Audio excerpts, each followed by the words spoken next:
আসসালামু আলাইকুম। তো আজকে 5টা এসি মূলত সার্ভিসিং করতে আসলাম। তো 5টা এসি মসজিদের আর কি। তো যেহেতু সার্ভিসিং করবো অবশ্যই আগে চালিয়ে দেখবো সবগুলো ঠিক আছে কিনা, তো কোনোটা কোনো ফল্ট আছে কিনা।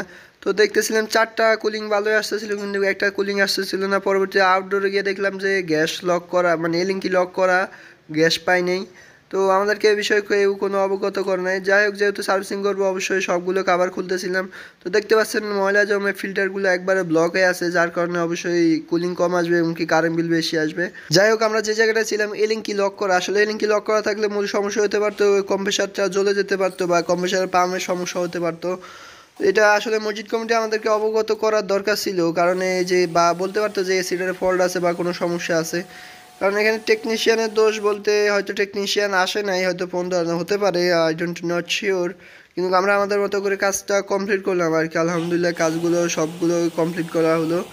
তো পরবর্তীতে ওই সিটাও যেটা লিঙ্কে লক করা ছিল ওইটাও আমি পরবর্তীতে এসে গ্যাস চার্জ করে দিলাম আর কি। ওইটা মূলত কোনো জায়গায় লিক পাইনি, ওইটা যত সম্ভব জয়েন্টে লিক ছিল, ওইটাও আমি ভালোভাবে কমপ্লিট করে দিলাম আর কি, লিক চেক করে কোনো লিক পাইনি।